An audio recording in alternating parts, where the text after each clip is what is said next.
tonight. Do you guys mind if I give the names, or do you want me to take roll? Names All is right, fine. I'll give names. Tonight we have with us Barbara Smith, Tom Livingston, Tom Keegan, Manny Langella, Darlene Young, and George Theodorides of the Common Council, and myself, George Terenides. We have a quorum. That's everyone. And we'll get right to business. Starting with public hearing. Public hearing to increase the fee for proposed adjustments to the public works rates and fees set by the Department of Operation and Public Works fee schedules as per attached. Anthony or Monique, do we have anybody that's called in that wants to speak? Not for the public hearing, but there is someone for public input. Okay, would that be Miss Liz Suchy? No, Because It's not I see Miss a hand Suchy. raised. I see a hand raised. By it's Miss Stacy Suchy. Pellegrino. Oh, okay, she's part for public input, correct? Correct, yes, but no, I have nothing for public hearing. All right, Anthony, not you, Chief, the other Anthony. I see Miss Suchy's hand is raised. Can you give her permission if she wants to speak on this for public hearing? Granted.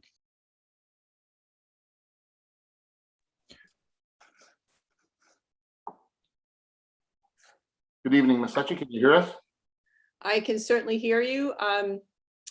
Unfortunately, I have no video, but that's okay. I was just wondering if you want participation from us during the public comment portion on the sewer extension on Boughton, or wait till you take that up on your regular agenda. You can add it during public input, which is next. Okay, then we'll be This happy to The provide. public hearing is only for the rate increase. Okay, then we'll wait till the appropriate time. Thanks. Okay, thank you. So noted, Ms. Suchy Ms. Suchy would like to speak during public input. And I don't see any other hands raised. I didn't receive any emails regarding the rate increase. Has anyone from the council or any members of Public Works received any emails that they would like to add to the record at this time? Mr. Chair, I just noticed in the chat, I think that's what was referred to before, Michelle Jacob. Oh, no, that's public comment. It's public comment, sorry. Yes, Mr. Chairman, Mr. Cobb, she will be speaking about item number 9 as well, too, on, that's related to the Glenwood Street task order from Woodard and Curran for the drainage study. Okay, well, let's hold that till the next item. I'll close I will close public hearing right now, seeing how there is no one here for the rate increase, nor have we received any emails or calls regarding rate increase. Okay, so we'll close public hearing. On to public input. Public input. Guests at the committee meeting may speak to any item on the agenda. Comments shall be limited to no more than 3 minutes, please, per speaker. Okay, public input. I know we have a couple of people here, so let's get started with that. Anthony, if you want to allow an order for whoever wants to speak. Mr. Chairman, we had also something that was written, that was sent to us, that Monique has. I don't know if you want to address that before or at the end of the public input. We could save it to the end since the speakers are here. And before we Okay. close out public input, we'll let Monique add to the record what was sent in. Okay, who's first? Anthony? Ms. Suchy, you have the floor. Great, thank you. Thank you, Mr. Chair and staff of the Department of Public Works. Appreciate your taking the time to hear us this evening.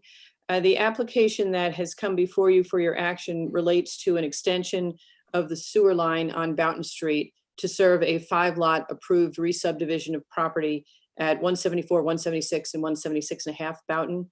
The Planning Commission approved the re-subdivision in July. The map was recorded. Each lot eventually would be 6,250 square feet and developed with single-family dwelling on each lot. It is to be served by city and sewer water, but we do need to have the sewer line extended. WPCA approved the extension last month, and I believe the next 2 steps are Planning Commission for 824 review and then final action by the council.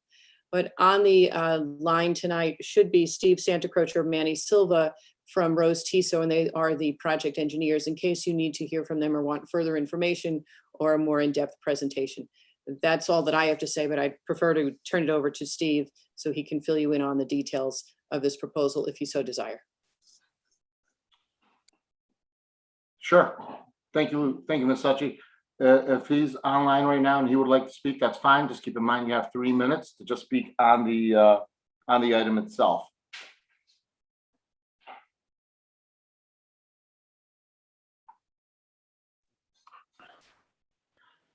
Okay, Steven, Hi. you're unmuted, so you're ready. Okay, thank you.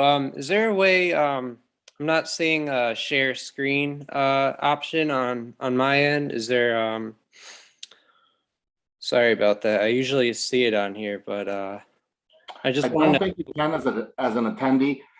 Anthony, is there any way he can share his screen right now as an attendee? Let me see if I can promote him. Okay. While Anthony's working on that, Stephen, do you mind if we come back to you and we move on to somebody else? no problem. Yep.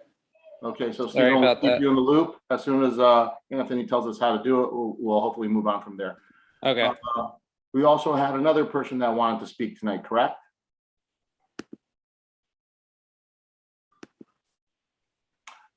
Monique, while we're waiting, if you want to read what you've received into the record, I guess let's do that now so we don't overload Anthony while he's working on. Okay. Thank you. I received an email from Stacy Pellegrino. My name is Stacy Pellegrino. I've been a Norwalk resident in the Ponus Avenue, Cornwall Road neighborhood for over 50 years. During storm events, the waterfall that runs behind my property at 1 Cornwall Road becomes overloaded from storm runoff and inflow. Over the years, more and more overflows are occurring, which create large, sudden volumes of overflow and flooding to properties all along the waterway, causing extensive flood damage. See attached. She sent several pictures as well. The current system does not allow for adequate or controlled water flow. The backup of water is extreme. It has become a nuisance and too costly to continually clean up and restore my property. The recent cleanup efforts to this waterway seems to have been ineffective. I ask for your urgent attention and to remedy this ongoing problem. Thank you in advance for your attention to this matter.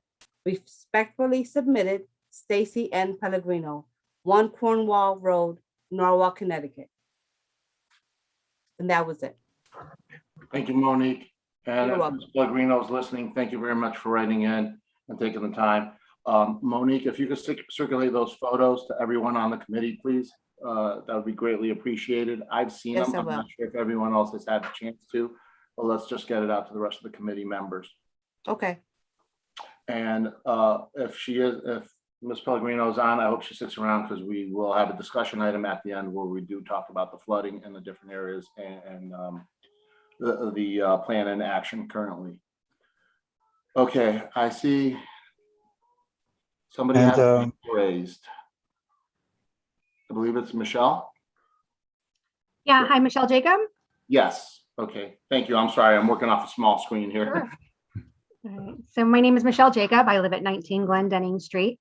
My family and I have been here for 12 years, and I too am calling in to talk about the storm drainage system. We've been having issues for years with flooding. It's expensive. We've been battling insurance companies. We keep getting dropped, and we've done everything we can on our end. It was very expensive to prevent the flooding from what we could do, but the city water just keeps backing up into our property. I know a lot of my neighbors are having the same issue. Besides a lot of these huge storms that we're getting, regular storms, we will still get a few inches of water and we just can't take it anymore. We're really grateful that Anthony Carr and Tom Keegan, reached out, put us on this agenda. This is the first time that we've gotten a response from the city. So I'm really happy to hear that it's being addressed and discussed. So I just wanted to come on and share with you guys that we are experiencing it. And we are asking, it's item number 9 on the agenda for Glendenning Street that we be included in this study.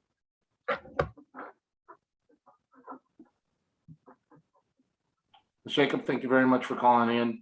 And like you said, it is on item 9. I hope you stick around because we are going to discuss that in further detail today.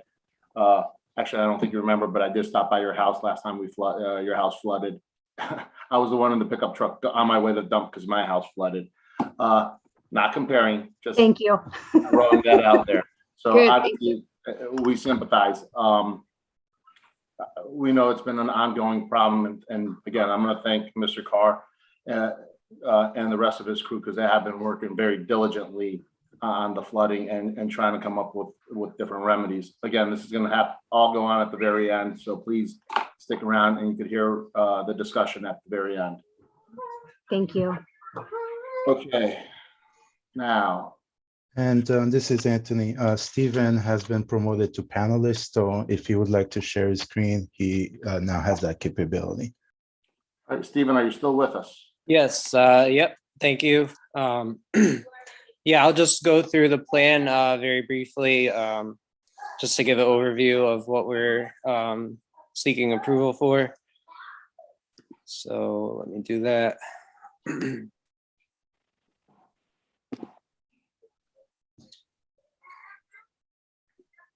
So here's our subdivision with proposed single-family homes that will be connecting to a proposed sewer extension. There's a sewer manhole located here. So we're proposing to extend the sewer within Boonton Street out to the property line on the south side of the property here. And let me just scroll down to the profile view of this proposed sewer.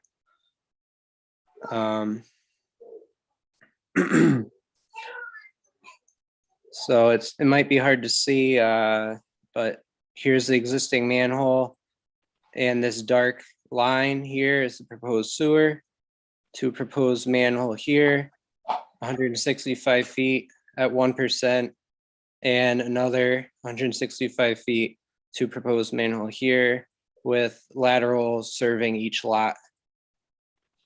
And we also ran a profile view for you guys, and showing the storm, location of the storm, which is the dash, and the continuous line is the 8-inch PVC proposed sewer line with our 2 proposed manholes, one located here and here, and the existing manhole located here. So I'll turn it over to you guys, back to you guys. If you have any questions, I'm available, and Liz is available as well. Stephen, thank you very much for the diagrams. You're welcome. So, Do you want me to stop sharing now, or? no, you can stay on the meeting if you like, but you won't be able to speak going forward because we're going to go into our new business. Yep. But you can hear what's being said.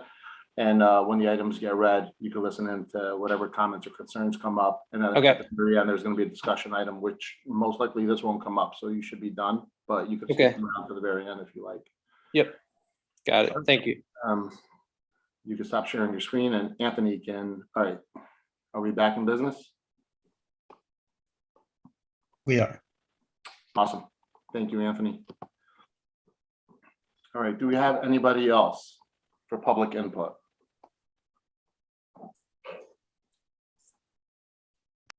Seeing or hearing of none, we'll move on to new business. New business, item number 1, approve the minutes of the Public Works Committee meeting of Tuesday, September 7th, 2021. Would anybody like to move the item? Thank you, Mr. Livingston. Are there any corrections, additions, changes? Okay, seeing none. All in favor?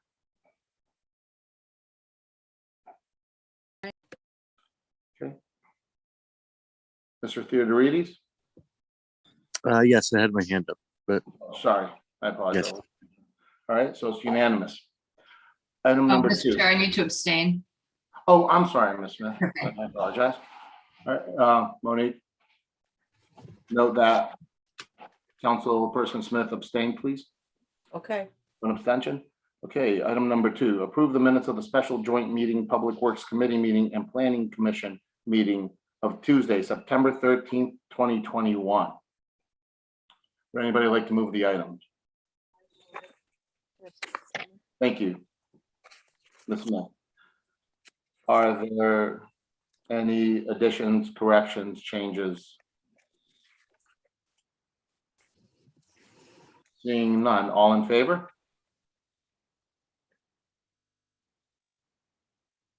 All right, so I'm just going to read his hand go up and both Ms. Young. So it's everybody's for it except for Monique, myself. I'm going to have to abstain because I was not at that meeting. So 5 in favor and 1 abstention. Item number 3, approve to increase the fee for proposed adjustments to the Public Works rates and fees set by the Department of Operations and Public Works fee schedule as per attached. Would anybody like to move item 3? Thank you, Mr. Livingston.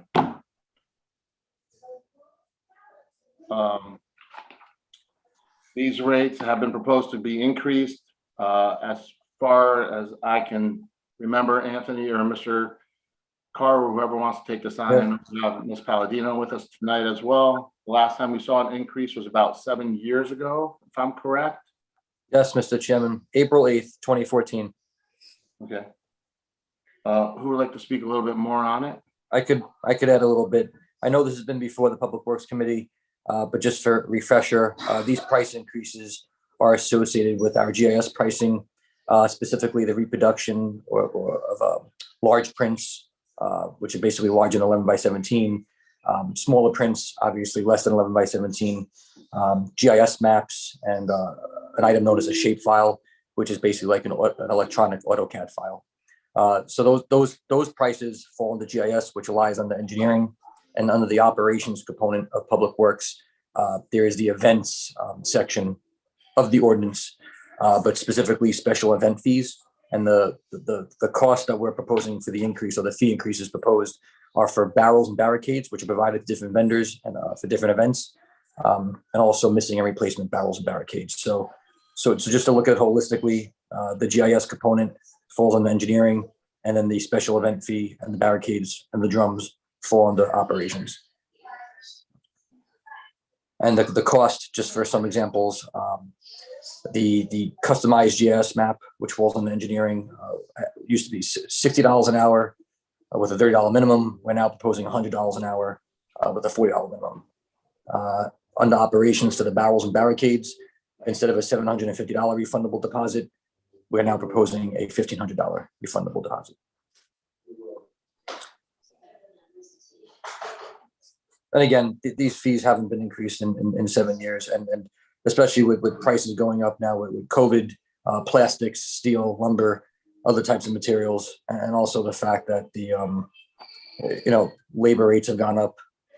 7 years is more than ample time to revisit your fee structure. So, Do we have any questions from any members of the committee? All right, all in favor?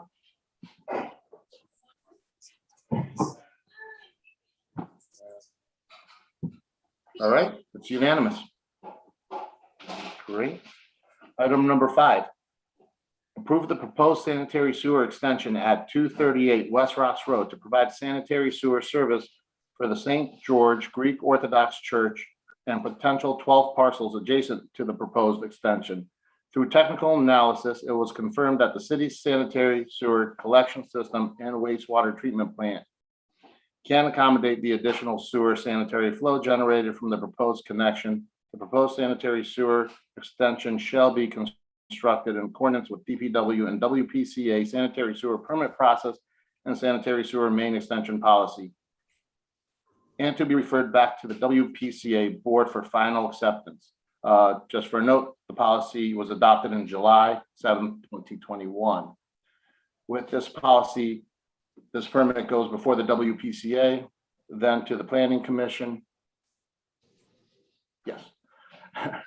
then to the Planning Commission, to the Public Works Committee, to the full council, and back to the WPCA. Chief, did I Correct. miss anything? No, you got it. And it goes back to the WPCA after the system has been constructed and approved by the Department of Public Works, including the WPCA. So it basically starts at the WPCA and ends with the WPCA from design and construction. Perfect. Thank you. Would anybody like to move the item? Thank you, Mr. Livingston. Yeah, I'll move down. Just a question too. Yes. When Anthony, when a third party puts in these drains, is that part of the, who checks to make sure they're right in terms of the incline and that stuff? Well, So, go ahead, Vanessa. I just want to give it some feedback. So before it goes in front of any of the boards, the staff has to review the plans. So this plan has already been approved by DPW staff as well as the BPCA staff. So we only recommend board approval after we work the plans. So that apply with both projects that you're going to see in front of you. So there was some back and forth, so we could really adjust the drawings the way that we thought that would be necessary. And then is when we propose in front of the WPCA board. So internal staff reviews those drawings, DPW and the WPCA. So you review the drawings, but who actually checks that the pipes are laid down properly? Oh, it will follow under DPW Okay, thank you. because we need the encroachment permit. So after it gets approved, the contractor will be responsible because the work is happening on the right of way. The contractor will have to come and request encroachment permit with DPW. And then it's when he has to also schedule the inspection so we can confirm that the work is done. So we're going to have someone on site that will inspect that. So spot check, not that we're going to have someone there all the time. Right. And after that, they have to submit as built that it was built by proposed plan. Yes. Thank you. Councilperson Smith. Yeah, it says 12 parcels. And can you just clarify on the map where those parcels are? It's not clear to where the. I probably can share my screen. I just need to grab. So part of the guideline that have all these guidelines that was developed with WPCA is that we realize that some of the neighbors should be aware that some sewer extension will be added to their neighborhood. So they would have the option to connect that in the future. Also, after the fact that that becomes a public sewer line, if by any chance their septic system fails, it will be mandatory for them to be able to connect to it. So those 12 parcels are the parcels that are adjacent or along the proposed line. On the second, on the case, this is Boughton Street. So on Boughton Street, theoretically, there will be no other neighbor that will need to be connected to that system because we checked and all the properties where the extension is being proposed already are on sewer. But on the case of West Rocks, there will be 12 parcels that will have the opportunity to hook up to sewer if they desire. So I can open my map and try to show you, but I think that on the background, let me just check on the drawings. If you go back to the drawings, Barbara. Yeah. So between Bain Street all the way to Main Avenue, Okay. the properties on both sides of those streets are the ones that are being counted on that 12, plus the other 2 or 3 that are in front of West Rocks. So 243, 45, 47, 49, 51, all the way to Main, and then on the other side from number 6 Bain, and then 256 West Rocks, all the way down. Got it. Okay, thanks for clarifying that.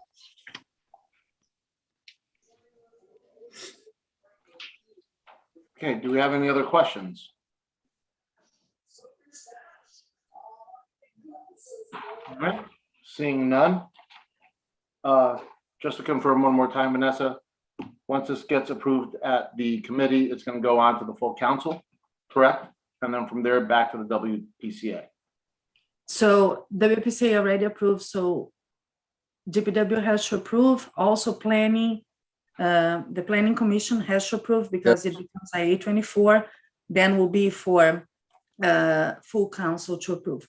After that is approved, then they will have to first build, right? So after the system is completed, then it goes back to the WPCA for final acceptance. Great. During the WPCA's public hearing, we didn't have any call-ins or concerns at the time. That's correct. No, we didn't have any, we have a public hearing. So the WPCA board has, they first have to present in front of them. They have to schedule a public hearing. And then after a month is when they're gonna, when the public hearing is scheduled is when the board will approve the project to move forward, and there was no participation. Yeah, and Mr. Chairman, just to add to Councilmember Livingston's point, there will be additional inspections. So like Vanessa correctly stated, we're only going to be doing milestone inspections, you know, of important components of the project, whether it's connection between manholes, lateral stubs for those 12 parcels, in addition to the St. George Greek Orthodox Church. But their consultant will be performing a level of inspection. Now, I can't speak to, this department can't speak to whether it's going to be part-time or limited oversight or full-time oversight, but in order to prepare those as-built drawings and in order to facilitate the construction, although we don't require it, there will be an outside third-party inspector, likely the engineering firm that designed the project, or they could hire somebody else to do that work. But between their inspections and our inspections and the as-built, that's how we perform the quality control on determining if the project was constructed in accordance with the approved plans. So there's a few layers of inspection is what I'm alluding to. Okay, thank you, Chief. All right, if there aren't any other questions, put it to a vote. All in favor?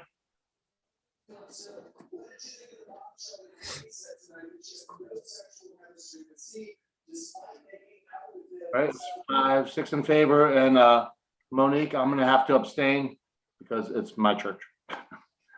So 1 abstention. I apologize, guys. I jumped over item number 4, so I'm going to go back to item 4 now. Approve the proposed sanitary sewer extension at 174- through 176 Boughton Street to provide sanitary sewer services for 5 parcels. Through technical analysis, it was confirmed that the city's additional sanitary sewer flow generated from the proposed connection, the proposed sanitary sewer extension shall be constructed in accordance with DPW and WPCA sanitary sewer permit process and sanitary sewer main extension policy, once again adopted July 7th, 2021, and be referred back to the WPCA board for final acceptance. Would anybody like to move that item? Thank you, Mr. Keegan. Do we have any questions? I don't see any. Chief, if you want to just tell us a little bit about it. Obviously, we heard about it in the beginning. We saw the drawings by Stephen earlier. Sorry, I can't remember the last name. Similar project. Once again, for WPCA, we didn't have any public call-in during public hearing. Correct, Mr. Chairman. So DPW and WPCA staff reviewed and recommended approval of the project to the WPCA board. WPCA board took action, opened the public hearing, closed the public hearing, did not have any comment, forwarded this action to concurrently both the Planning Commission for an 824 review and also the DPW committee, which will go then to full council and hopefully get approved at that meeting. And again, the reason why it goes to full council, any of these sewer extensions, is by city ordinance. I don't remember the exact wording, but it basically, to paraphrase, says that any extension of the city's infrastructure is subject to the approval of the mayor and the common council as the voting body. So any asset, whether it's streetlights, which we'll discuss in item number 13 later, but the addition of street lighting, if you notice too, we've gone through a couple scenarios. where there's been street lighting requests, more than a couple actually, where it went before the Health, Safety and Welfare Committee and then to the Common Council, because the Common Council has the ultimate voting power to accept or deny acquisition of that asset. So that's why it goes to Common Council first and then goes back around to WPCA board for final acceptance upon construction. But again, this project, like Vanessa said earlier, the parcels don't exist there. There's no other homes that this project would serve other than the proposed 5 parcels and the proposed 5 homes that will be receiving the sanitary sewer via the proposed 8-inch extension. Thank you, Chief. Do we have any other questions? All right, seeing none, all in favor?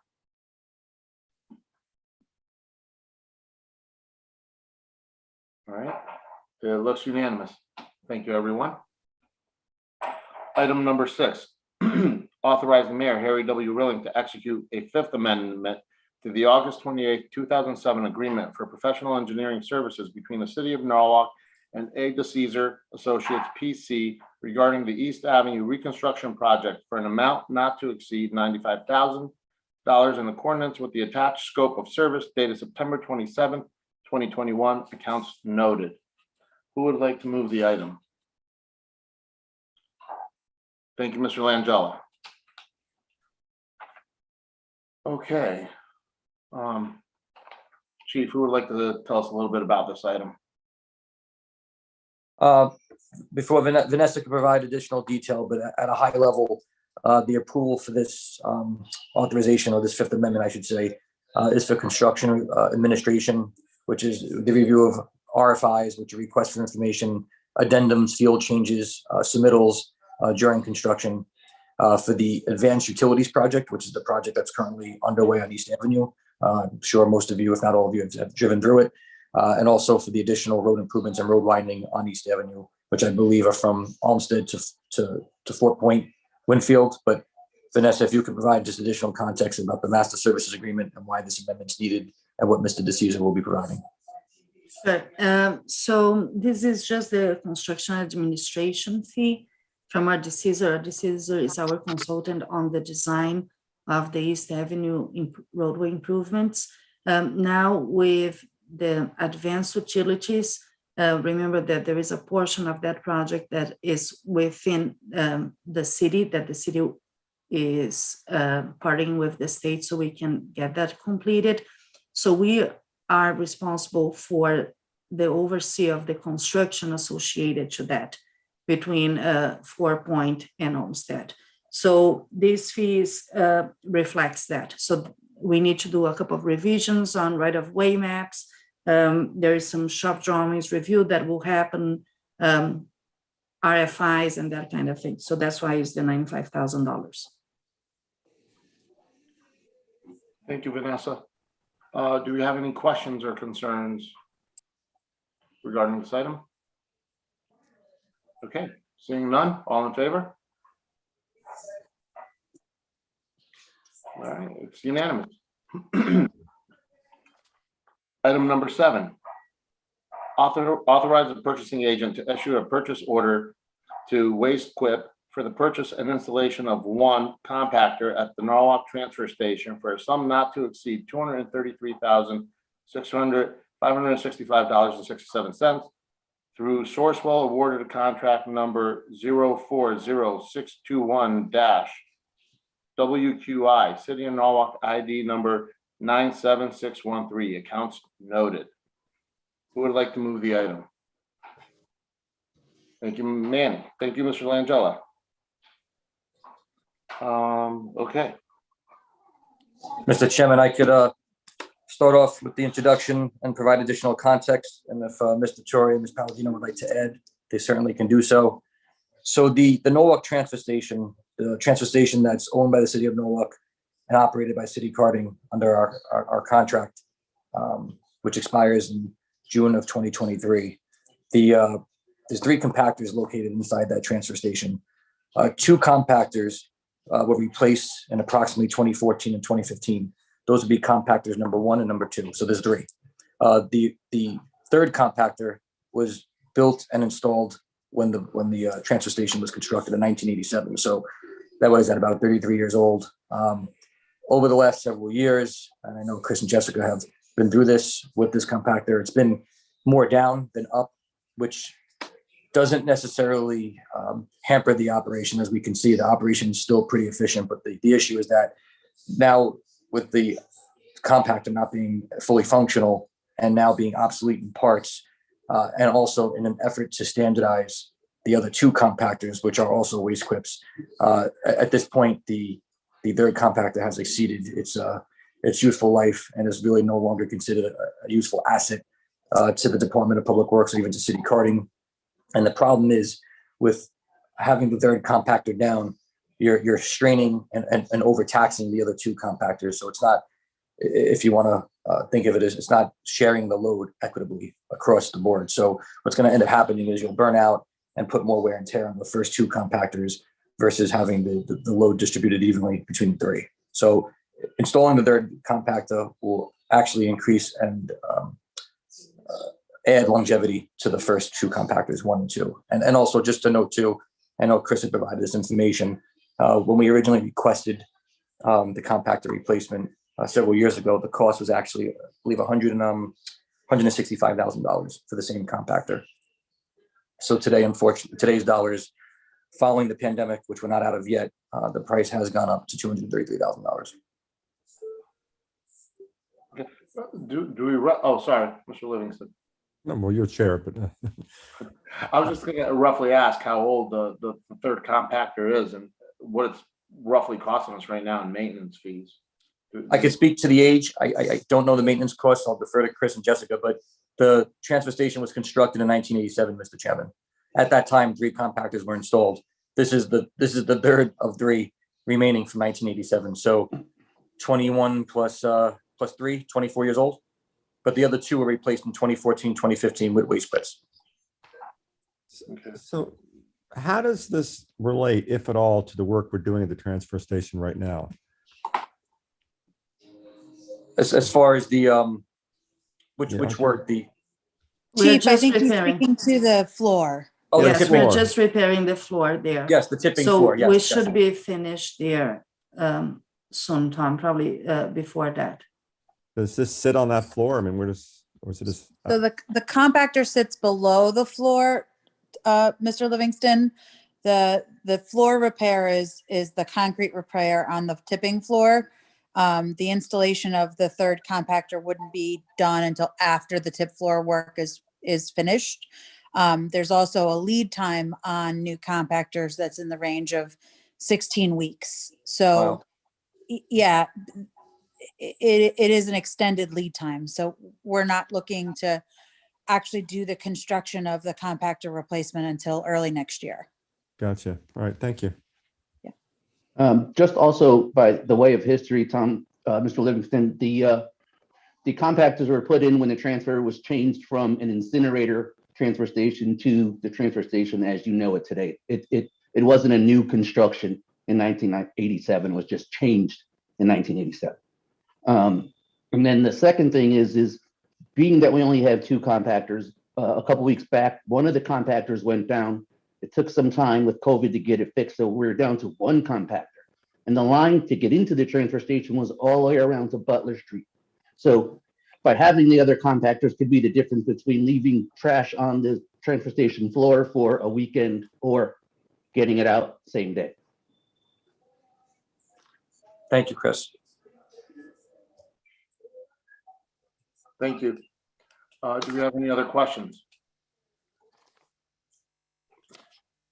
All right, seeing none. All in favor? All right, it's unanimous. Thank you very much. I'm going to pause for a minute. Ms. Young just notified me that she was having a hard time asking her question for item number 6. So if everyone's okay with it, I'm going to go back and just let Ms. Young ask that question. I know right now with Zoom, some people are having technical difficulty with their computers, so I'll be a little bit lenient on this one because we do want everybody to be able to ask their questions if everyone's okay with that. Ms. Young, I can see you, but I can't hear you.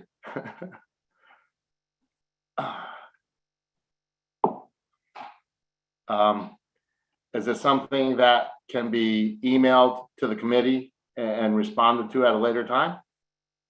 Nothing that would change your vote from a yes to, okay. Well, whatever the concern or question is, if you'd like, you can either call or email it to the committee members and the members of Public Works, and I'm sure they'll answer it for you. Sorry. Now's the time to talk about a new computer too then. All right, item number 8. Yes, item number 8, and I'll move 8A and 8B together, if everyone's okay with that.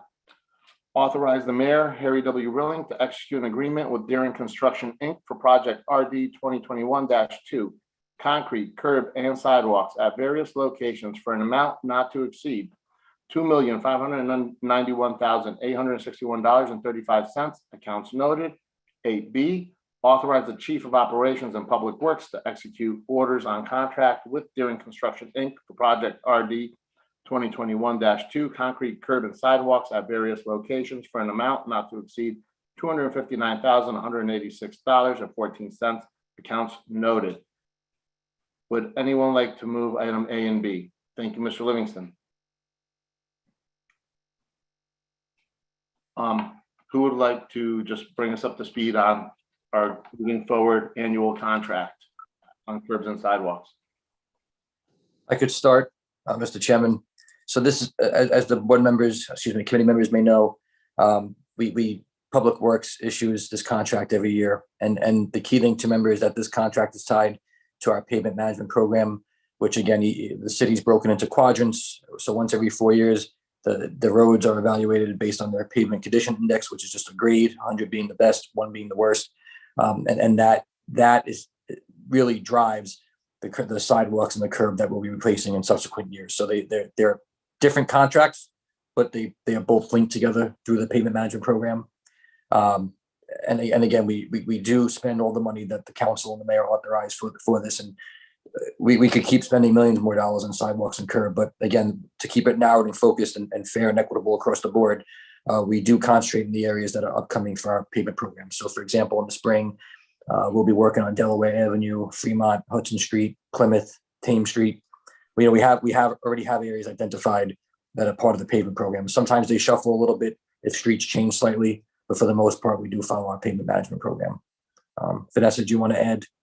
Yes, so Okay. what I want to add is that this is if you noted on the accounts, this is our 22 fiscal year accounts that we just got funded. So we put the bid right after that, and we are looking for a second contractor to start the work that we're gonna get to the paving, hopefully next year, or like sometimes even late last year.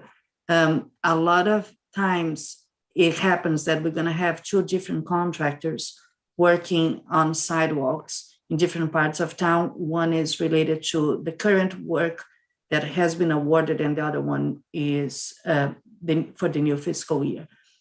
So this contract is more looking into Icon Street, Beacon, Cottage, Murrow, Ohio, Raymond and Terrace, Olmsted Place, Regent Street, Staples Court, Chestnut, Buckingham Place, Berkeley Street, Arch, Dover, Concord, Leans Place. We have an extensive list that is really based on our paving forecast for the next year.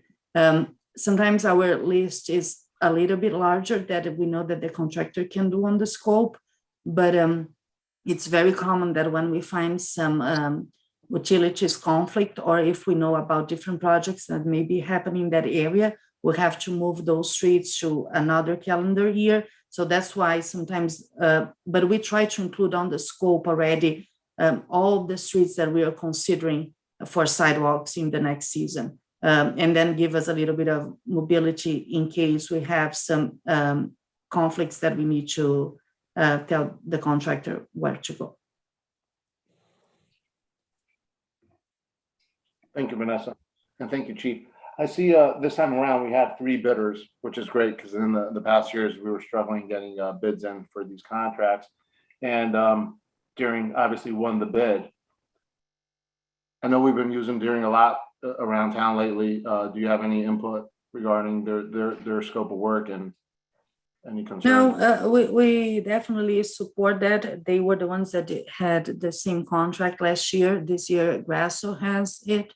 And we even have on the First Street area, Deering did most of that sidewalk there. And then we ended up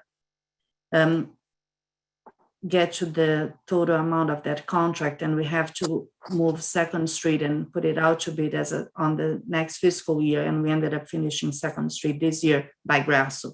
So pretty much on the same neighborhood, you can see the work of both, and you cannot notice the difference. So we're happy that and supportive of them being awarded.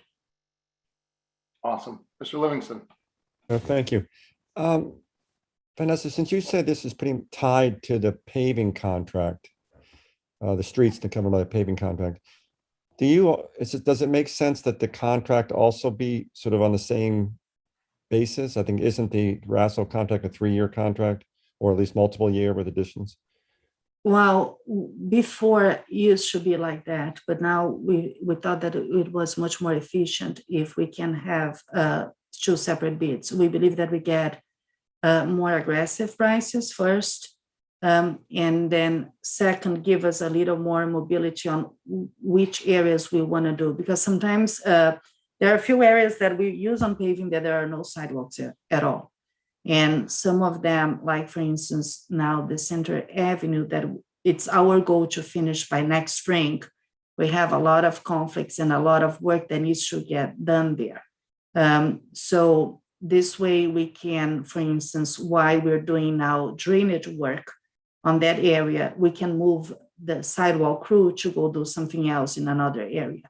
And sometimes if it is combined, their interests may not be the same as ours. So we prefer to have 2 different contracts for the 2 projects. Okay, and what is the length of this contract?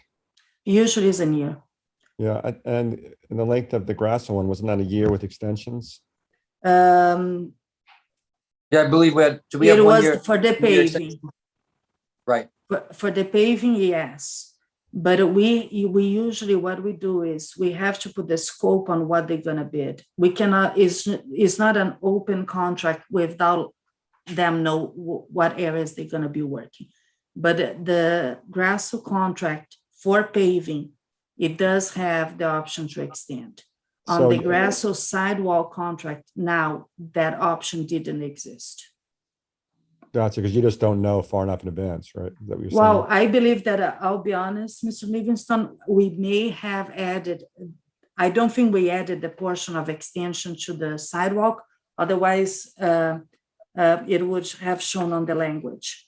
Right, So I that's believe okay. that That's we what- didn't do it, yes, but on the paving, yes. I'm just trying to save time and effort each year, but, have extensions for you. But okay, if you don't have it now, that's.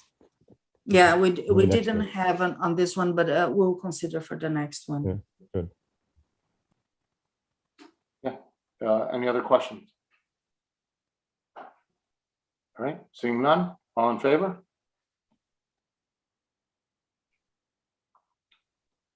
Okay, seems unanimous. Item number 9. Authorize the mayor, Harry W. Rilling, to execute a 3rd amendment to the Woodward and Curran agreement dated August 12, 2019, to provide on-call professional engineering services for the storm drainage system evaluation in accordance with scope of service task order 1G storm sewer hydrologic/hydraulic study. I thought somebody said something. On Glendenning Street, dated September 30th, 2021, for a sum not to exceed 191,000. Accounts noted. Would anyone like to move the item? Thank you, Mr. Keegan. Obviously, we've heard mention of this in public participation, and everyone's aware with the recent storm increase and rain increase that we have been having a lot of issues and problems. I just want to state that this one in Glendenning has been an ongoing for many years for these residents. I'm happy to finally see it come forth with, even though it's just a study, something moving forward and light on this particular area.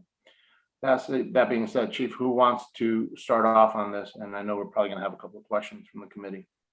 Sure. So, Mr. Chairman, we've following Tropical Storm Elsa, Ida, and obviously having our own historic and problematic flooding database.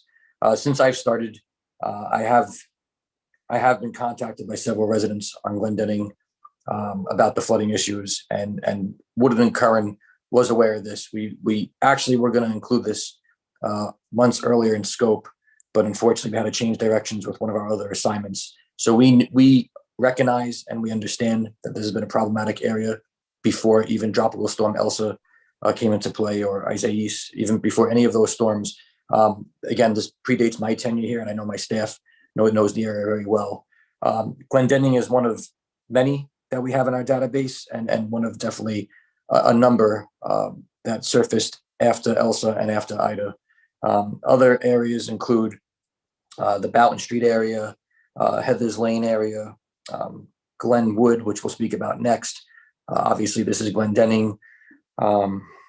There was several other areas in the streets of Powderhorn, Flintlock Road, Mayberry Road, up in those areas. I mean, there's areas that either experience chronic flooding or again experience flooding from the tropical storms, which are a bit different, and we talked about that in the past before. But we have taken a holistic look at the city with the help of Woodland and Curran and some other consultants. And when I first started here in 2019, that's exactly what I said the department would do.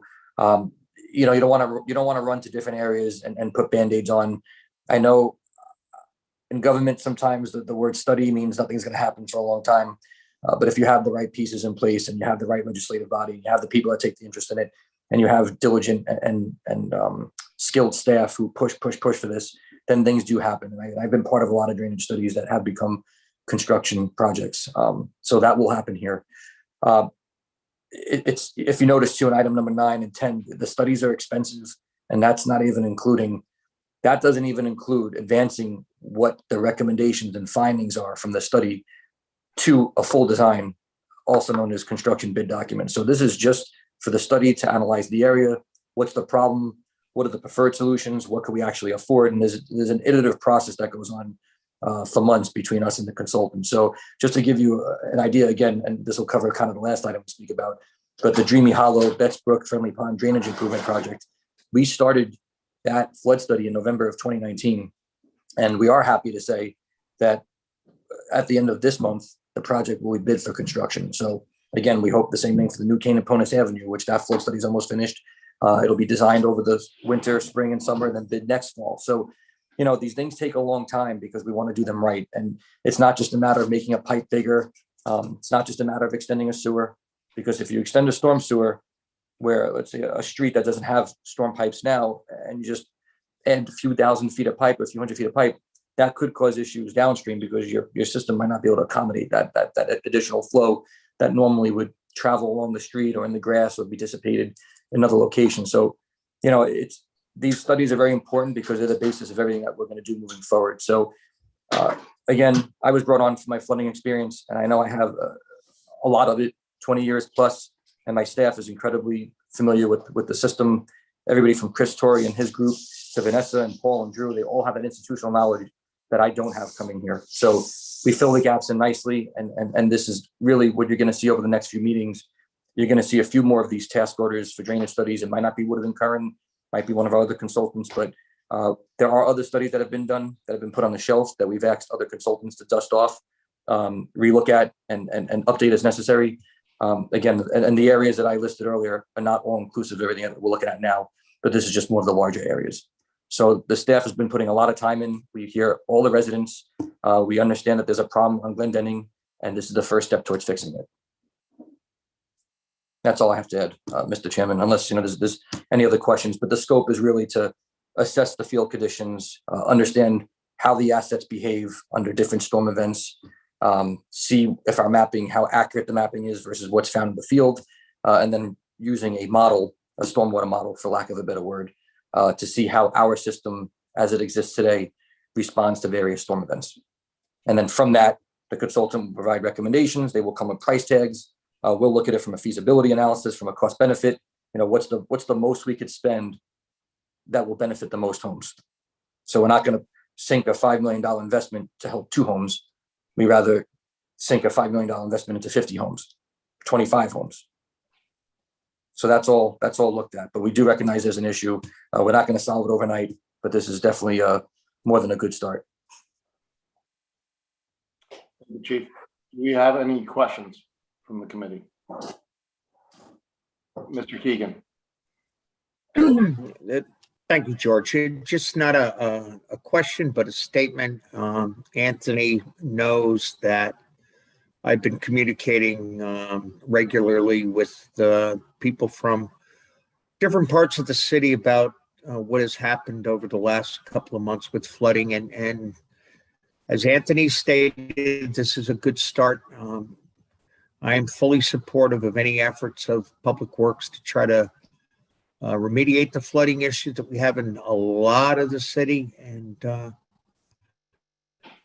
once again, thank you, Anthony, and thanks to all your people and your team.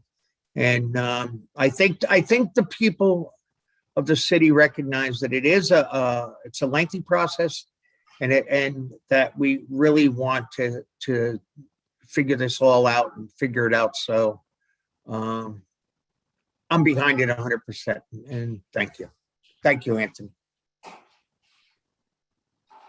Thank you, Mr. Keegan. Any other comments, questions? Okay, seeing none, I also want to add to what Mr. Keegan said. Thank you very much, Anthony, your whole crew, for working so hard on this. And I do appreciate the process, even though it's not an immediate answer or solution, which is a little frustrating. Again, firsthand experience being there, having been flooded and having to take my my belongings, that some were personal and things that, you know, were from the kids, to the transfer station and get rid of it. I know firsthand how it feels.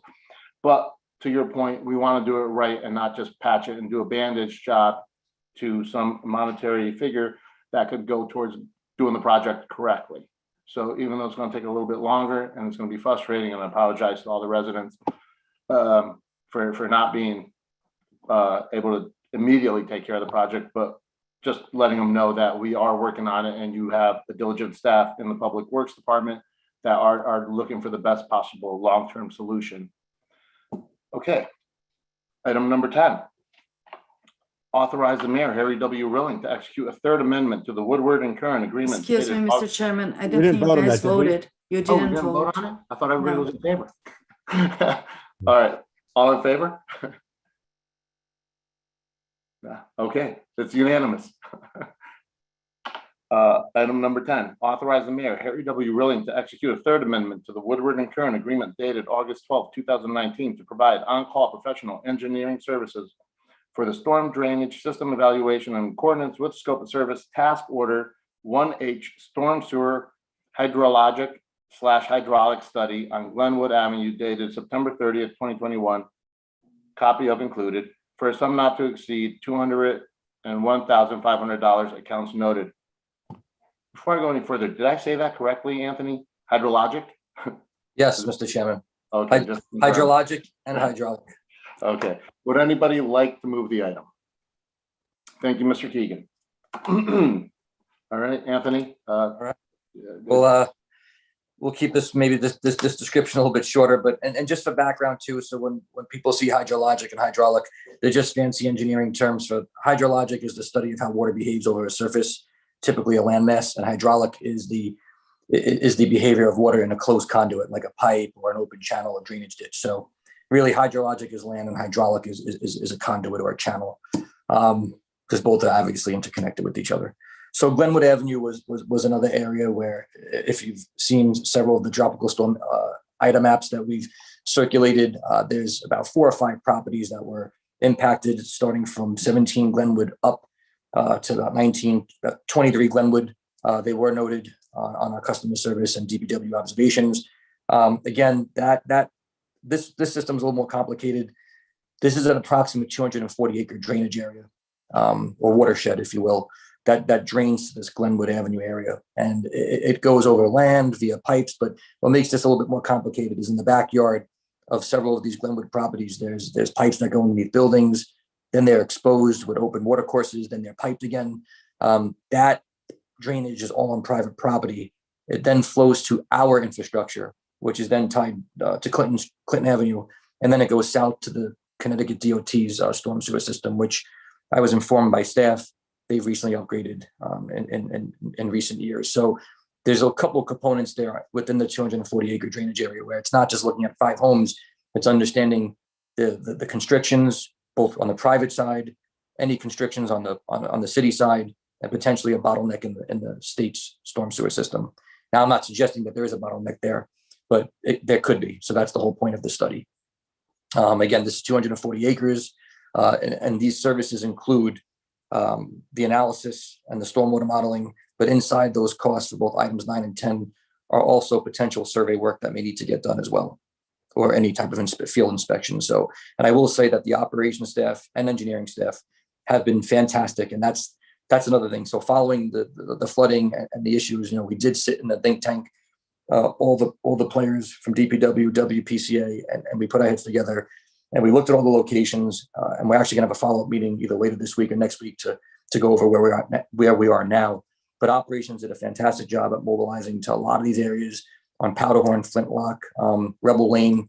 Most of the time, I'll tell you, there was no smoking gun, there was no big boulders or collapsed sections of pipe that said, oh, that's the problem. Everything's connected, whether it's upstream, downstream. So operations did a fantastic job. It was kind of like go here, go there, go here, go there. But we wanted to rule out any potential issues that we see right away that we could even fix in-house or with our on-call drainage contractor, Rondano, which this committee has approved that contract for in the past. So we're going through the motions and we're doing it correctly, and we're starting with in-house. And obviously, if we could do it in-house, we certainly will. And that's basically where we're at. We've almost completed all of our field investigation. And now between completing the field investigation and starting to give assignments to consultants such as Woodard and Curran, Ty and Bond, et cetera. Like I said previously, in the next few months, you'll see a few more of these requests for task orders and drainage studies, and from them become construction projects with sufficient capital funding, of course. Thank you, Chief. That's all I have, Mr. Chairman. Thank you. Any questions, concerns, comments? All right, seeing none. All in favor? Seems unanimous. Thank you. And once again, just adding that it's great to see these studies coming forward with a reputable engineering firm, and hopefully we'll see action sooner than later and help with some of the problems that have been happening over there. Item number 11, authorize the mayor, Harry W. Rilling, to execute a second amendment to the original agreement with H.W. Lochner for design and coordination services dated September 29th, 2016, in connection with Walk Bridge Project State Project NOS 201-0176, 301-0188, 301-0187, 102-297, 301-180, for a total sum not to exceed $260,179.49. State share account noted. Let it be noted that this project is 100% state reimbursable. Okay, who would like to, who would like to move the item? Oh, thank you, Ms. Smith. Okay, Chief, who would like to update us on this project with the Walk Bridge? I can do that. Yeah. This is Lochner is the consultant for WPCA for all the sewer related design and construction administration for all the affected sewer that will be done under the WALK program. Because it is a municipality utility, we are allowed to receive 100% reimbursement of it. The city has a master agreement with the state DOT, so that's why we have to go through the process that we need to approve that so we can waive the authorized letter from DOT, so we can go through the channel to be able to continue awarding them this design. So this second amendment actually is something extremely good that we were able to get for the city.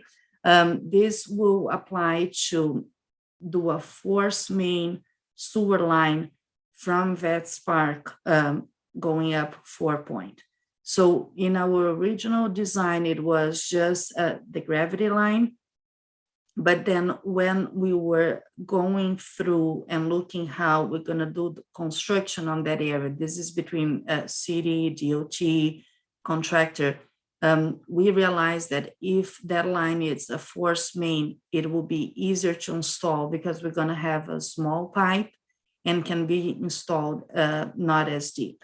So this, which means we gain more state on the right of way, on the road. And as you know, we're also going to have the Eversource high tension lines also running up there, plus the new drainage coming down. So in other words, everything that we can save space or gain space was worth it. So we proposed to the state if they would consider pay for upgrading the extension of a force main, and also with that, they have to upgrade our sewer pump station that is located on the Vets Park. So we were in a lot of negotiations back and forth. We showed them what kind of savings that will add to the Walk Bridge program.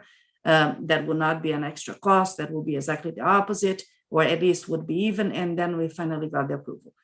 So now that we got the approval, we have to design that because our designer does all the sewer design for the program on behalf of the city. So that's what is in front of you guys.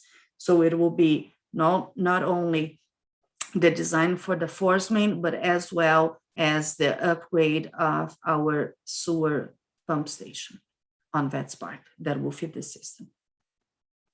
And Vanessa, when this is being done, is this going to be with the input of the Public Works Department, your department? What happens there after construction, this will be awarded under the Walk Bridge program. So who's going to oversee the installation is really DOT and their inspector, because they're going to then they will have to do the project. The only thing that we'll do, we're going to be pretty much being the liaison, making sure that they are doing per our spec. But we're not going to have any expenses related to that besides the construction administration. So also Lochner, as part of their contract, they put hours for site inspection that is covered by the state as well. Okay. Do we have any questions, comments from the committee? All right, seeing none, all in favor? All right, seems unanimous. Thank you very much.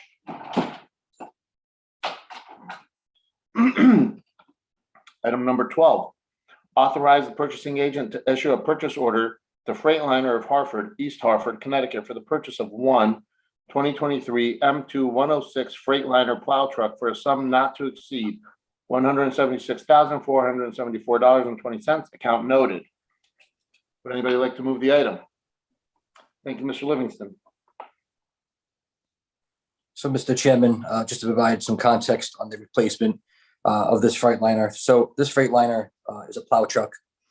It is going to be the first of 3 replacements for our 1995 Ford L9000s.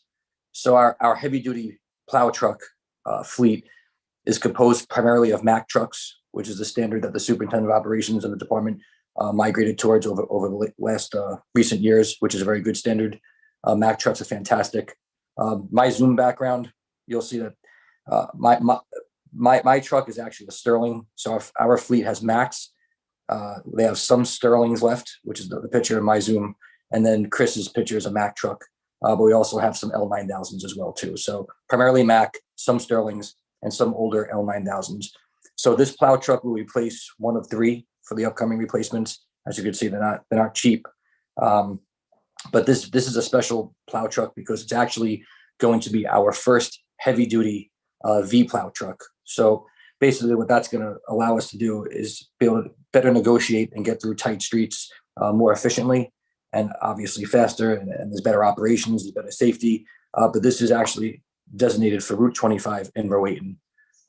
I know Chris could speak some additional input on this, but this is V plows are typically used for smaller areas like sidewalks. So a lot of the smaller equipment that we have, you'll see the blade that looks like a V, which is why it pushes the snow to different sides, and it's good because it can get into smaller areas. So the V plow itself is an attachment that goes on smaller skid steers or smaller mini trackless machines that you would use for narrow areas, more sidewalks. But this is the first heavy duty plow that's actually going to have that V plow extension, which again is geared primarily towards Route 25 in Rowayton.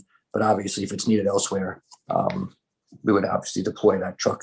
We have 26 plow routes, and then we have 9 additional spare trucks too. So at any given time, we do have 35 heavy duty plows out during the snowstorm, not including light duty plows or plows on pickup trucks, but we have 26 plow routes, but we typically have about 35 plow trucks out, with 26 being the newer, best of the trucks, top 26, and then we have the 9 spares that we circulate, because we don't always have all 35 out, depending on the severity of the storm, how fast it's coming down, etc.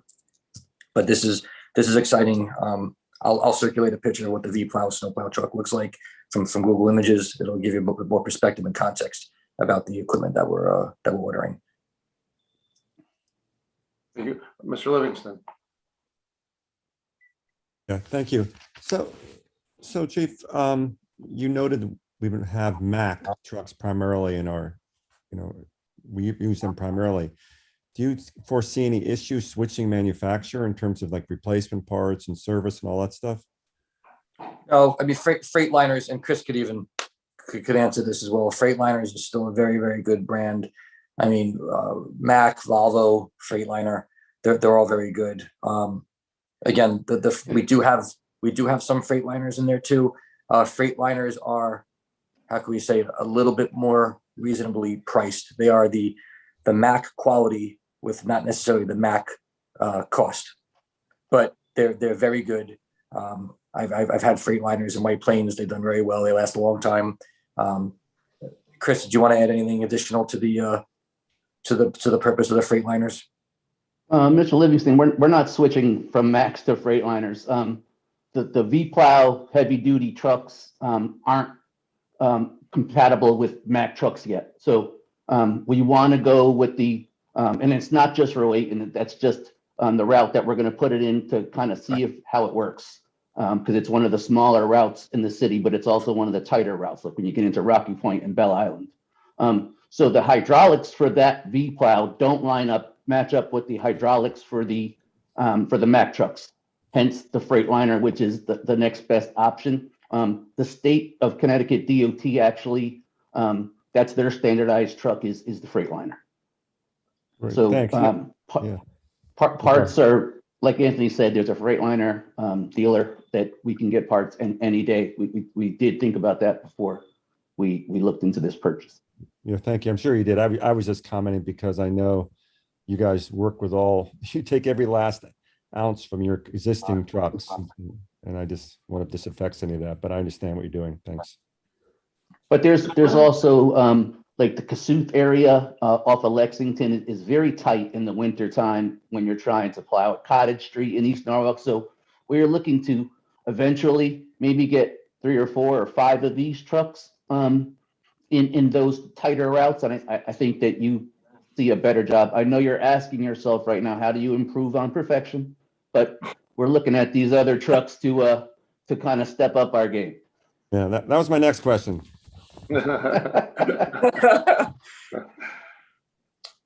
Chris, what's the average lifespan on these trucks? So the truck that's replacing is a 1995 Ford L9000. So what we do is we keep trucks, Mr. Cernides, until they're dead. So we never sell a truck or trade in a truck that actually is still drivable. It's more for scrap metal. We scrap them because we use literally every part off the truck until it's no good anymore. Impressive. Right. When do we expect delivery of this truck? If approved. As soon as possible. So if I have anything to do this year, in other words. Yeah. All right. Any other questions? Seeing none, all in favor? All right, seems unanimous. Great, thank you. Item number 13. Approve the revisions to the City of Norwalk Department of Public Works Standard Detail Drawing, Historic Lights, Light Poles, Light Pole Foundations, and Conduit Trenching. A, incorporating the new proposed 40-watt, 2700 Kelvin William and Mary style dark sky compliant fixture that South Norwalk Electric and Water is proposing within the second taxing district. B, for the other districts, all new ornamental lighting fixtures should be dark sky compliant with luminant level not to exceed recommended IES standards of 2700 kelvins or 3000 kelvins for color temperature. Would anybody like to move the item? Thank you, Mr. Langella. Okay. Mr. Chief, Chairman, we do have Mr. Huth here, by the way, just so you know. Yeah. Thank you, Chairman. Thank you. You're welcome. Thank you for having me. So if anybody would like a little background, I'm able to provide some for the group. South Norwalk Electric and Water has been providing electric lighting for the city of South Norwalk since 1892. We have approximately 1,800 Cobra head style lights and about 400 ornamental fixtures, which include fixtures on the for the new developments of Raymond Day, where the old Washington Village is. We recently completed replacing all of our Cobra head style overhead fixtures to a full cutoff type fixture, which is dark sky compliant, and the color temperature is warm. We've had a lot of good positive feedback on our traditional overhead high pole lights. So now comes time to replace the ornamental low pole style lights. We've had quite a bit of kickback and complaints to some of the brighter, the glare that some of these fixtures are producing, both new and old. So this project that is fully funded by SNU to replace these lights is expected to dramatically reduce glare, improve safety and the overall appearance of South Norwalk. So if there are any questions, I'd be happy to answer them. Well, you answered my initial question if there's going to be any cost to the city, but you just said it's going to be fully funded by SNU, correct? That is for the correct. light fixtures? That is correct. And moving forward with LED versus what do we currently use over there? Is it incandescent? So no. We use the old pole tops. Our standard was 150 watt high pressure sodium. That gives you that kind of orange glow, which is actually 2200 Kelvin. The newer, the city spec lights that have been interspersed in some of these projects are actually 80 watt fixtures. They're LED, but they're 80 watts, and they're not dark sky compliant. And the color temperature is 4,000 and above. So what we have now is a mixture of various colored and output lights from 4,000 and above color temperature all the way down to 2200 with those old high pressure sodiums. So it's a hodgepodge mix of multiple colors, multiple intensities. And what this project is intended to do is to reduce, light pollution and glare and have everything, look the same. So we're very excited for this project. I like that idea. Do we have any questions from the committee? I just want to add one more thing, Mr. Chairman. So this item has two items, right? So the first one is really that SNU is proposing to really change the fixtures. We are adding the proposed fixtures to the backup of the agenda. So it is not the round one that you guys are used to see. It will be more like a kind of a straight shape, as you can see on the design.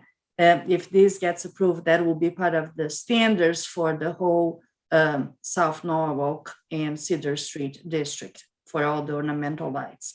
Another part of the item that is the B item on this item for the agenda is that we are also gonna request dark sky compliance, and we're gonna have a different color standard. We're gonna actually have a range between 2,700 Kelvin and 3,000 Kelvin, depending on the area, for the other ornamental lights that is out of this new district. The idea is that we're not gonna go out and replace all of them. As of now, the city do not have the budget for this, but we may reach out to some of the electrical companies that are in other districts to see if they have any interest in or changing those existing bulbs. And in the future, for any new development that will be supplying new ornamental features, they will have now to also be able to provide dark sky compliance and with a different color temperature. Thank you, Vanessa. Actually, my next question was going to be regarding dark sky compliant. Can somebody explain that a little bit? I'd be happy to, Mr. Chairman.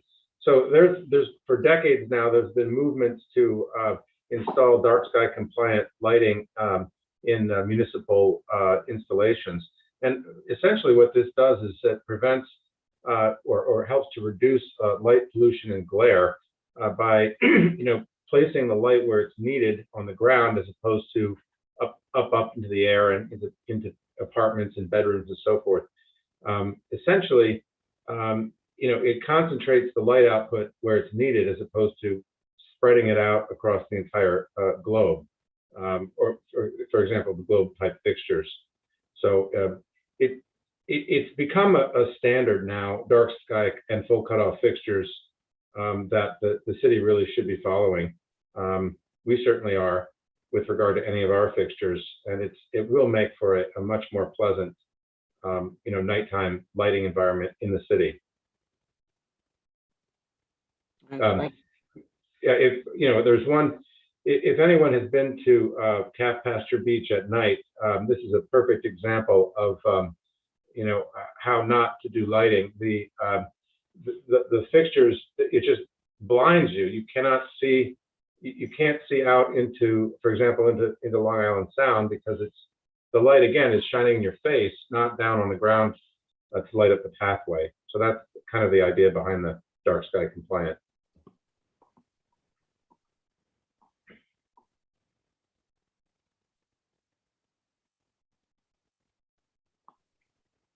Thank you.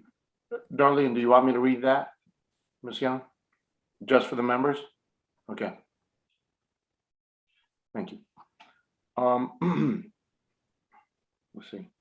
Okay. Oh, I had a question regarding the Historic Commission and any other committees involved. Did they get a chance to weigh in on these fixtures? Did you get any feedback from the other committees for the commissions, like the Historical Commission or? Yes. The neighborhood associations, everybody's okay with the new fixtures? Yes. Okay. Are there any other questions from the committee? Seeing none, all in favor? Sorry, Vanessa, were you going to add something? No, I just want to kind of just add to your question, Mr. Chairman, because this is a request from SNU. The city didn't really reach out to anyone, so was up to SNU to go to. They start the process. So we are just kind of making sure that for us to be able to implement that as part of our standard, we're putting in front of the committee for approval. Great. Thank you, Vanessa. Okay. All right. So at this point, all in favor? All right. Seems unanimous. Thank you. Thank you very much for joining us tonight. And it looks, I like the fact that we're going forward with LED, and I'm assuming it's going to be less electrical used as well. Going with LED. Yeah, we're really excited. We're going to be going from a 150 watt fixture to a 40 watt fixture. It's the environmentally sound thing to do. And Vanessa and Anthony, this goes in front of the full council as well, or? That's correct. This is going to be moved in front of the whole council. Okay, so Mr. Hoop, just so you know, before it goes, it's obviously going to go in front of the full council. If there are any other neighborhood associations, or I know Miss Young is a that's her district. I'm sure if anybody has any questions or concerns, they'll reach out to her. But we just want to make sure that we address any concerns in advance. Understood. We've, we've discussed this with our own internal board and commission at great length. I mean, this project, keep in mind, has been going now for over a year. We've been working toward this very night. That's awesome. I mean, better lighting definitely helps, especially in the South Norwalk area. And going forward with LED, cost efficient is the way of the future. It's a good idea. I'm all for it. I think more than anything, it's aesthetic than whether it's LED or not. Mr. Livingston, I keep seeing your hand Mr. Chair, going. I just wanted to comment that Ms. Smith and Ms. Young and I all walked through this with David Westmoreland, who showed us these fixtures, and David told us how he came about finding the appropriate historic fixtures. And of course, as you probably know, David used to be chair of the Historic Commission and effectively is, well, I won't say he is now, but he's certainly very involved now. So He's definitely a big part of it. So obviously him weighing in helps dramatically. All right, thank you. Terrific.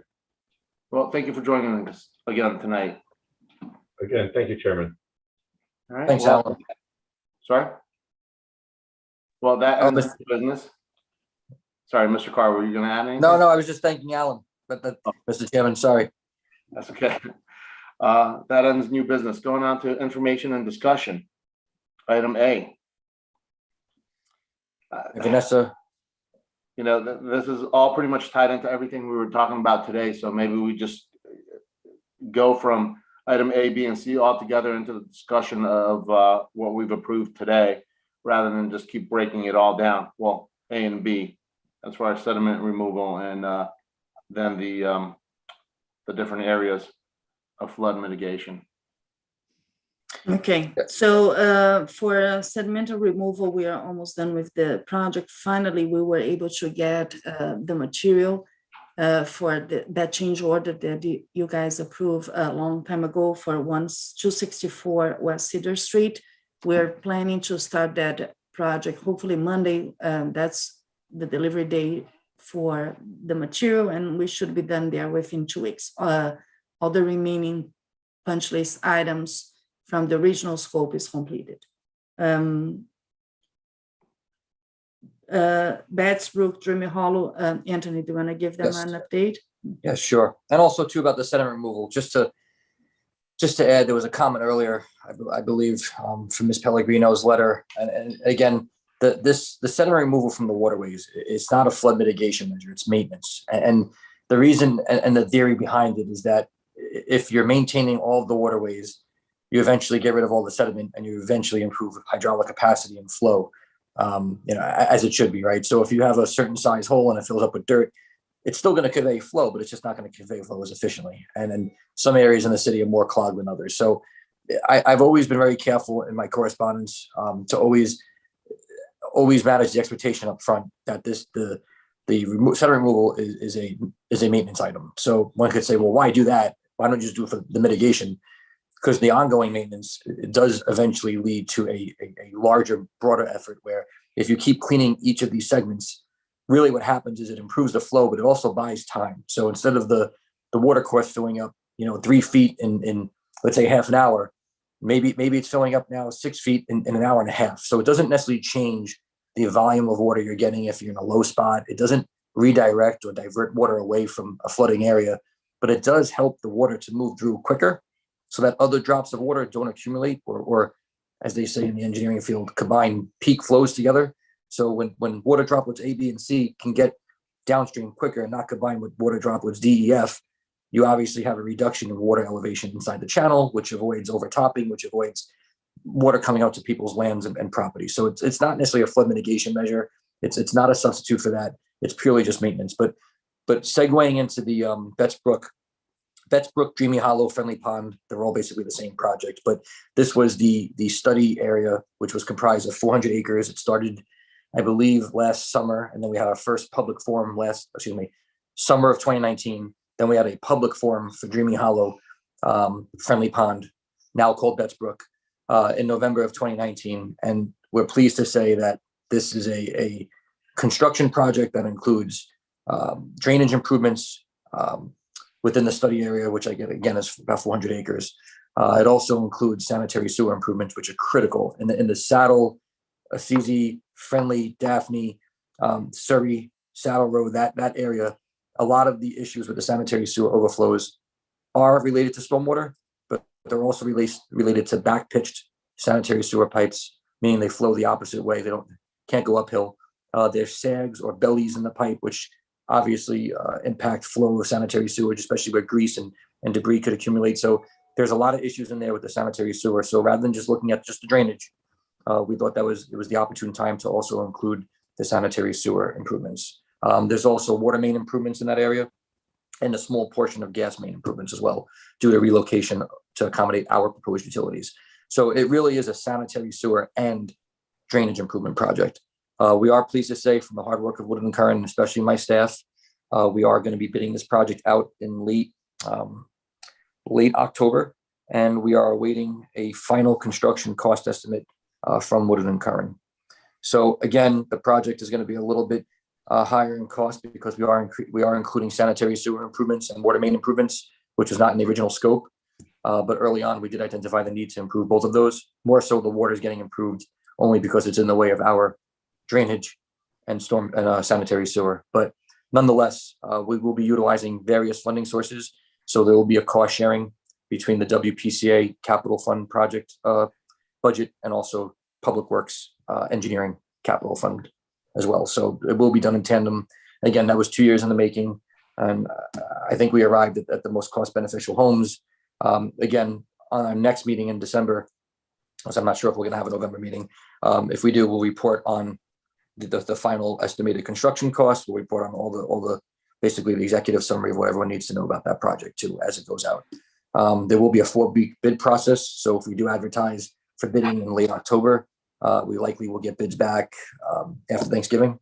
And then we'll know going into probably the December meeting where how many bidders we got and what the cost range looks like. New Canaan, Ponus Avenue, that flood study is about 85% complete. We have met with Wood and Curran last week to go over their initial findings and recommendations.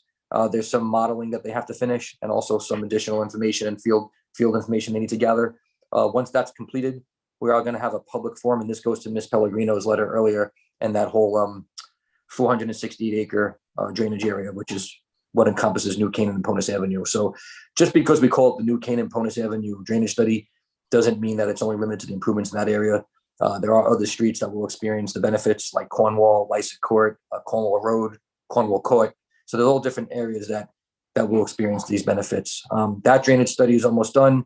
And like I said, we'll have a public forum to publicly review the findings and recommendations from Woodard and Curran's report, who's the consultant who's preparing the report and will subsequently prepare the drawings as well. They will be there. They will develop the presentation. I anticipate DPW will have some level of involvement, but it'll mostly be the consultant explaining what exactly is happening with maps, with illustrations, easy things to follow and understand.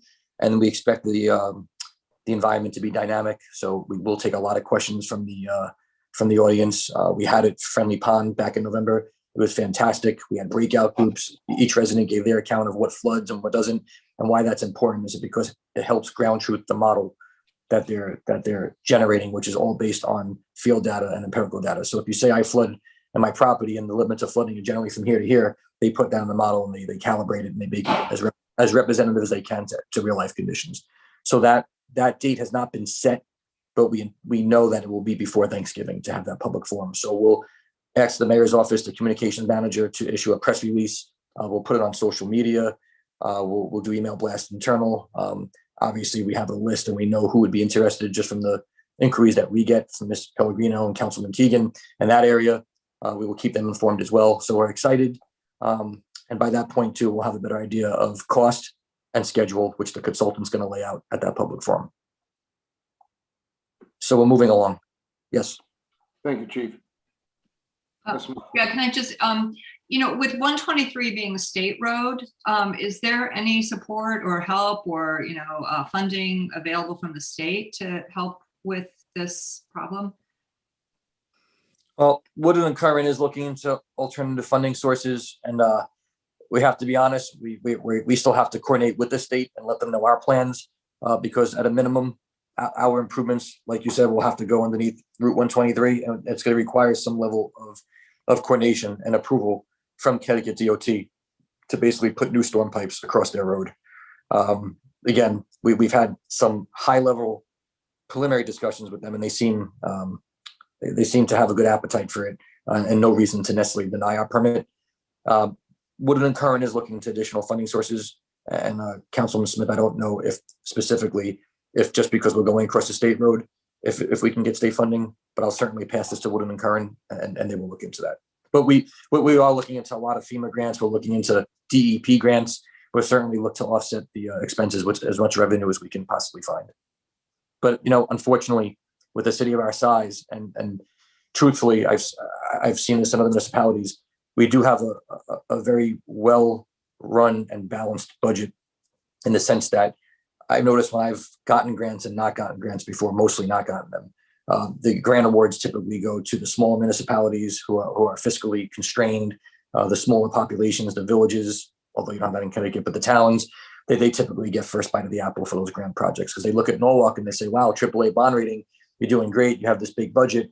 Okay, we understand that you have problems, but we have other people who have problems too. So that's why there's always a competition for the funding, which I guess is a testament to the mayor and common council, but makes it a little bit harder to get that grant funding. But they are looking at alternate funding sources, even if it's just $200,000, $250,000, anything to offset the expense. Every little bit helps. Absolutely. Thanks, Chief. Can I just finish the curbs and sidewalks from this item? Yes. Okay, so I'll go quick. So start with paving. We are, since yesterday, we're milling West Rocks. We have two sections of West Rocks that we are working is between, so we call the south part that is between St. Mary's and Cannon, and then the north part that is Hemlock and Butternut. In between, so people, before they get upset that we didn't do it, is that First Water District has a project for that area. As of now, they already started test pits. So as soon as that they are completed, they're gonna pave, and then we'll close those two sections. So we're milling now. If everything goes well, originally it's on the schedule to pave Friday, Saturday, and Monday. We think that this will be extremely optimistic from the contractor side. We believe that it will be more like a Monday, Tuesday, Wednesday paving. After that, we're going to move to Soundview with Haddock and Cliff Aviation. So it's a portion of Soundview. And probably, depending on the time, those may be the last streets that we're going to pave this year. Haddock, we have to reclaim that road, so it may take a little bit longer.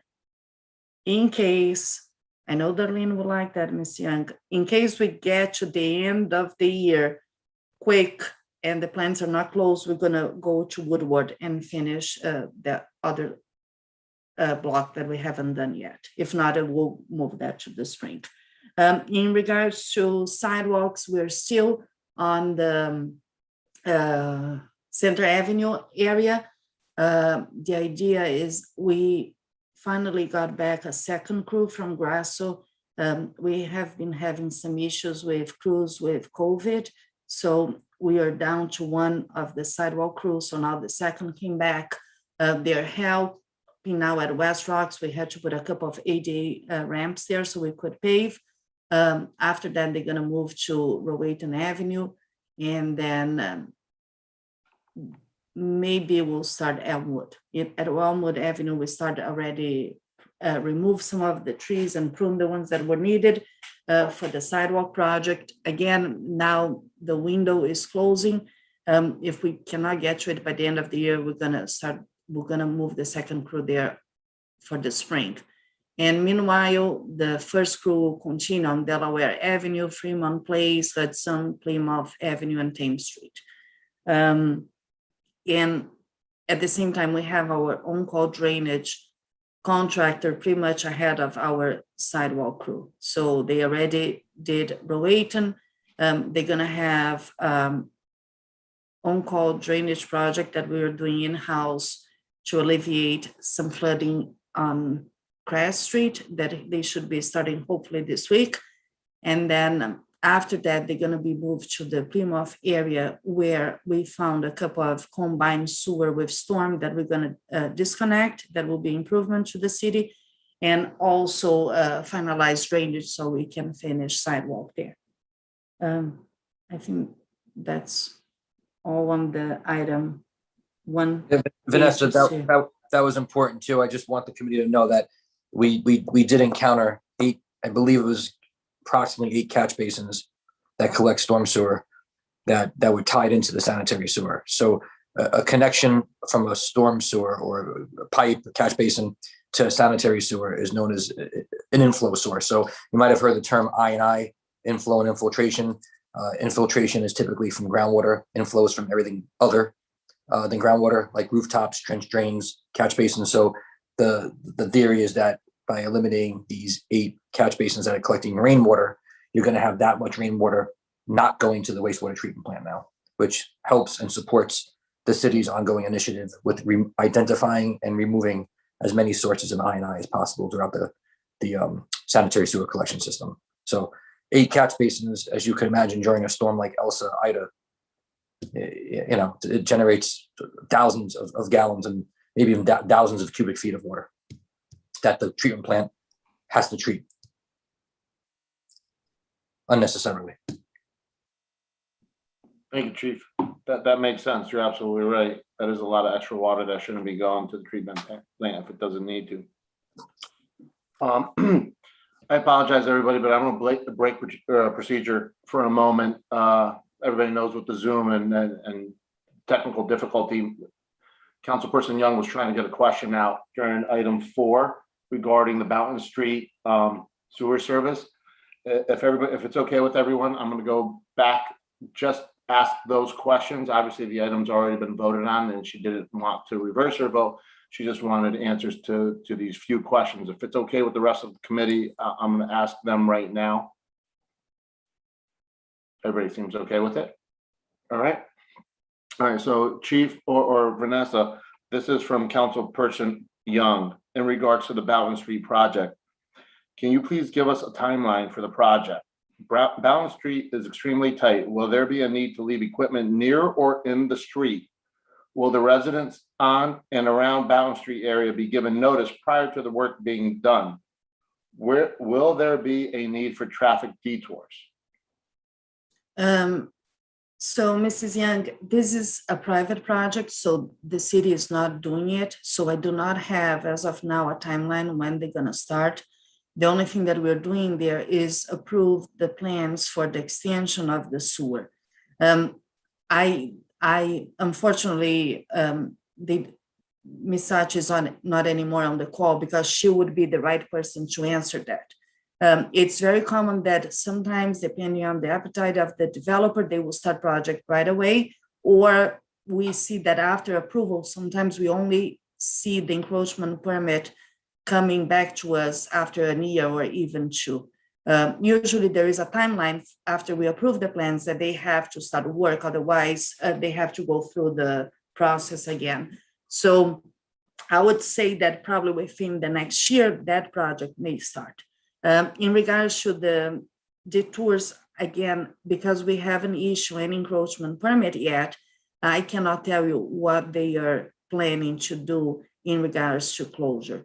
But when the contractor comes for the encroachment permit, they will have to submit an MPT plan and show how will be the way that they're gonna stage the work and how they're gonna detour traffic if necessary. The rule that DPW permits usually follow is that we do not allow street closure. They have to do alternate lane.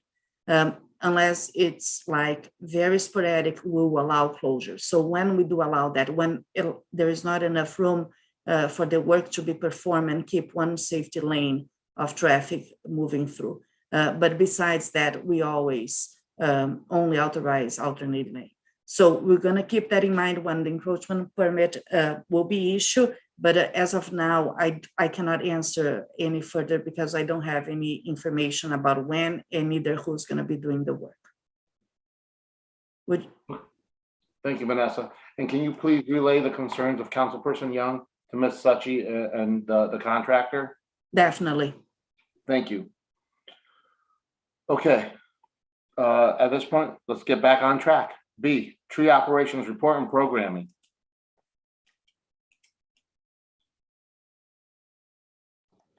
Mr. Chairman, I apologize. So Chris can take the operational part for the report, which is enclosed. So for last month of September, we removed 15 trees from park property, 1 oak, 2 maple, and 12 pine trees. For the schools, we removed 3 trees, 1 maple, 2 ash trees.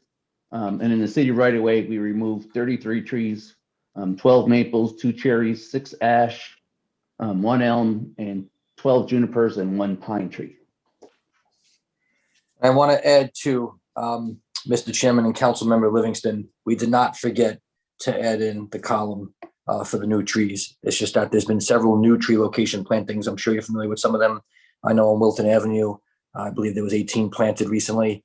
On East Avenue, we are proposing 22 plus or minus 22, and that's a joint effort with TMP because of the removal of the pear tree. I think it's the Bradford pear tree in the center island on East Avenue, right before you turn for Wall Street. That tree has to be removed because of a traffic signal improvement project that falls under TMP. But we are, and there's also additional plantings. I know Vanessa had just worked on at the West Rocks athletic field along Aiken, and even more in the site. I believe there was almost 26 more trees there too. So what we're going to do is for the November meeting, and if we don't have that for the December meeting, we'll have a tally, we'll have a list or a separate memo, or maybe we'll add it to this report with all the new plantings that were achieved over the last few months too. So it's just that we're not done yet, but we will include that at the close of the planting season. If I could just give a shout out to your team and to TMP, the trees on Wilton Avenue are fantastic. People should drive by and take a look at them, particularly if you look at it's the one side of the street and compare it to the other. It really, you can see the difference the trees make. So thank you for that. Welcome. Yeah, great. Okay. Thanks, Chief. Item C, monthly waste report for August 2021. Okay, Mr. Chairman. Basically, we are seeing the numbers trend more towards pre-COVID conditions. And when I say the numbers, those are 2 components, but I can give you just a snapshot. For MSW, which is garbage, municipal solid waste, we do see a decline of 6.1% for curbside collection and a decline of 6.5% for tonnage out from the city to the transfer station, total tonnage. And again, that's attributed to more people going back to work, life resuming a quasi-normal pre-pandemic operation. So we did expect the garbage to go down. For the recycling, the curbside collection has gone down by about 4.5%, but the transfer station collection has gone up by about 8.5%. So the total for the recycling, when compared to August of last year, we're down about 4%.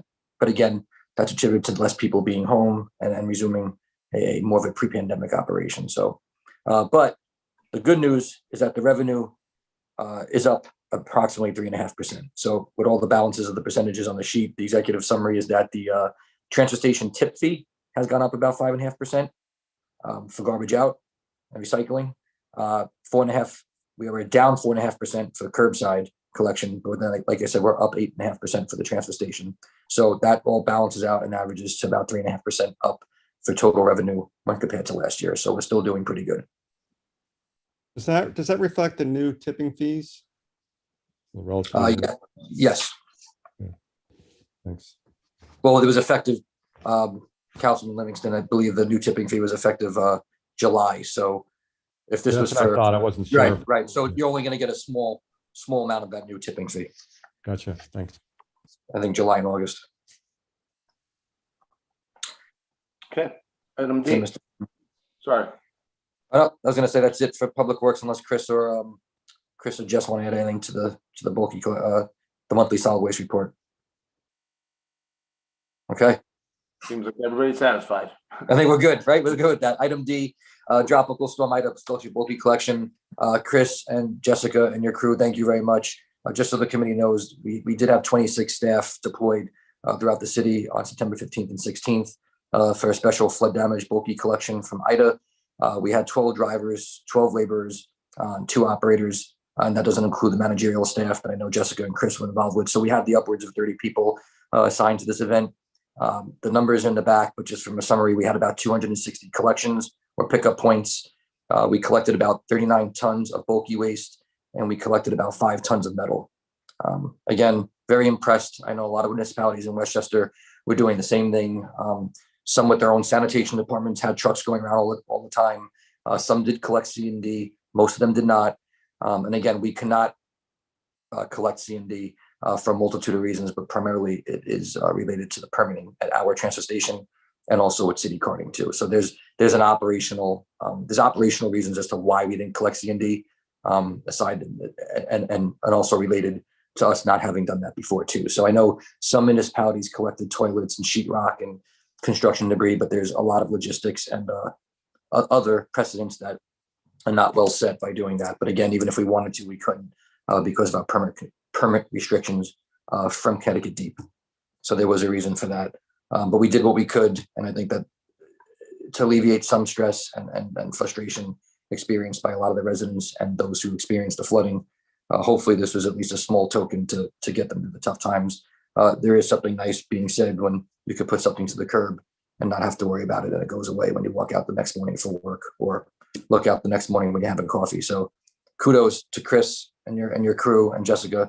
Thank you for organizing it. And we look forward to not storm damage collections, but other initiatives similar to this in the future. Agreed, Chief. Thank you to you, your staff, Mr. Torrey, Ms. Palladino, for implementing the special bulky collection pickup as quickly as you did and getting the guys out there. You did get out right away, right after we spoke about it. So that's great. Thanks again to you and the staff. Thank you, Chairman. Thank you. Item E, food scrap drop-off report. Okay, Mr. Chairman, basically, snapshot is when we finished the last fiscal year from June 30th, 2020, July 1, 2020 to June 30th, 2021, we had finished off with a split of collection points between the transfer station and the Rowayton Community Center. So what we, from the data, we analyzed that approximately 35% of all the food scrap composting was delivered to the transfer station last year, and approximately 65% was delivered to the Rowayton Community Center. This year, we've only had two months to start, but the transfer station has collected approximately 31% of the tonnage, and the Rowayton Community Center has collected approximately 69%. So that 31-69 split is very similar to what we finished with last fiscal year, from the 35 to 65. Again, also too, the staff has confirmed that the third location, we haven't implemented this yet because we're waiting on notification from the state to see if we receive the $15,000 grant for Connecticut Recycle CT that would subsidize and help pay for this third location that we're going to be adding to the food scrap drop-off program, which has been very successful. And that third location will be Cranberry Park. We want to work with the Recreation and Parks, obviously, on the logistics. Ken Hughes will have input on that as far as location, since it is Parks property. But there was a few locations that was suggested, and we feel operationally that Cranberry Park would be the most efficient for the third pickup point. So we haven't implemented it yet because that $15,000 Recycle CT funding is for the expansion of the program to that third location. So we just don't have that money yet. And the state advised that they would give us an answer by the end of September, and we still haven't heard anything yet. So we do continually follow up with Josh Morgan because I believe he submitted the grant application. So as soon as we hear whether we got the grant or not, we'll let the committee know. And if we need to budget the third location in the upcoming operating budget request, we could certainly do so. Thank you, Chief. That's great about the third location. All right, F, Rowayton Avenue Bridge replacement status. Okay, Chief, excuse me.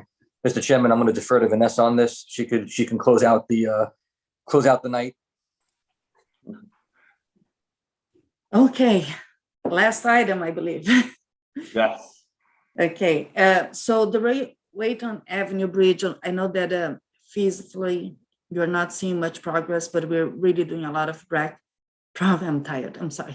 A lot of progress at the office. So our designer is finishing up the design.